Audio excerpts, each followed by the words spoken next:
Hello everyone, welcome back to our channel Bavitha's sweet food. తక్కువ ఆయిల్తో ఎక్కువ రుచిగా ఎంతో హెల్తీగా చేసుకుని ఈ స్నాక్ రెసిపీ తప్పకుండా ట్రై చేయండి. చాలా అంటే చాలా బాగుంటాయి. టిఫిన్లేకైనా స్నాక్గా అయినా చాలా బాగుంటాయండి. దీనికోసం నేను ఒక సొరకాయ తీసుకున్నాను. లేతదే తీసుకున్నానండి. పైన తొక్క తీసేస్తున్నాను. ఈ విధంగా తొక్క తీసేసి మధ్యలో కట్ చేసేస్తున్నాను. నాకైతే సగం సొరకాయ సరిపోయింది నేను చేసే ఈ స్నాక్కి. ఇంకా మొదలు కూడా కట్ చేసేసి 4 ముక్కలుగా చేసుకుంటున్నాను. ఈ విధంగా ముక్కలుగా చేసుకొని మొత్తం సొరకాయలన్నింటినీ తురుముకోవాలి. మెత్తగా నేనైతే మొత్తం అంతా సన్నగా తురుముకుంటున్నానండి. ఈ విధంగా తురుముకున్న తర్వాత ఇది ఒక ప్లేట్లో తీసుకొని పక్కన పెట్టుకోవాలి. నాకైతే 1 కప్ అంతా తురుమైతే వచ్చింది ఒక హాఫ్ సొరకాయకి.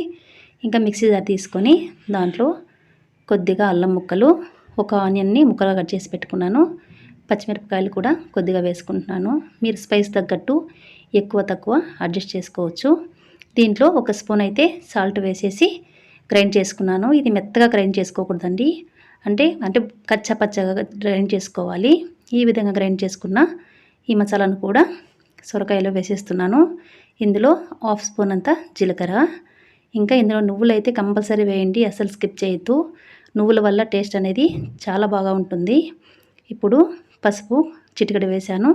సన్నగా తరిగి పెట్టుకున్న కరివేపాకు, 1 గంట ముందు నానబెట్టుకున్న పెసరపప్పునైతే 2 స్పూన్లన్నీ వేస్తున్నాను. ఇప్పుడు స్ట్రైనర్ తీసుకొని 1 కప్ అంతా బియ్యపిండి తీసుకొని జల్లించుకుంటున్నాను.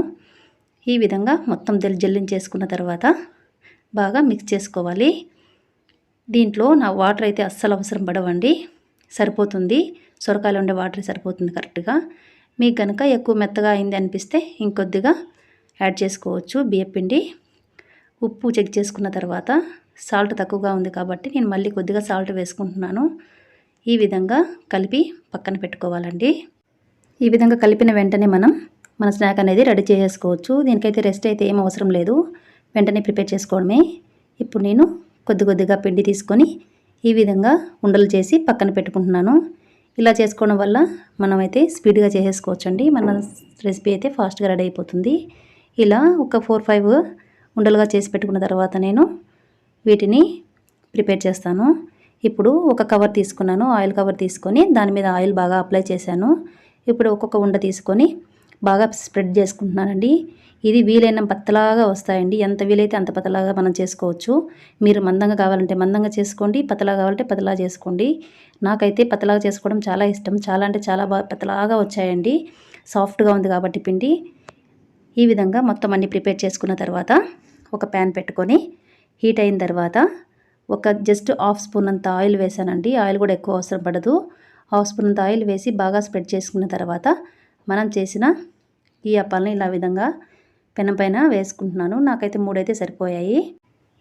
తర్వాత టర్న్ చేసుకుంటూ 2 సైడ్లు మనం బ్రౌన్ కలర్ వచ్చేంత వరకు, గోల్డెన్ బ్రౌన్ కలర్ వచ్చేంత వరకు కాల్చుకుంటే సరిపోతుందండి. ఇంకా కావాలంటే ఇంకొద్దిగా జస్ట్ 1/2 స్పూన్ అంత ఆయిల్ ఇంకొకసారి యాడ్ చేసుకొని 2 సైడ్స్ టర్న్ చేసుకుంటూ మనం కాల్చుకోవడమే. అంతే అండి, మన టేస్టీ సొరకాయ తపాల చెక్కలు అయితే రెడీ. వీటినైతే సొరకాయ తపాల చెక్కలు అంటారంట. చాలా అంటే చాలా టేస్టీగా ఉంటాయి. తప్పకుండా ట్రై చేయండి, చాలా బాగుంటాయండి. ఇది మాత్రం నాకైతే చాలా నచ్చింది, అంత టేస్టీగా ఉంటాయి. ఈ విధంగా మొత్తం అన్నీ ప్రిపేర్ చేసేసుకోవడమే. మన టేస్టీ తపాల చెక్కలను తప్పకుండా ట్రై చేయండి. ట్రై చేశాక మీకు ఎలా వచ్చిందో కామెంట్ సెక్షన్లో కామెంట్ చేయండి. ఛానల్ అయితే సబ్స్క్రైబ్ చేసుకోవడం అస్సలు మర్చిపోవద్దండి. Thanks for watching.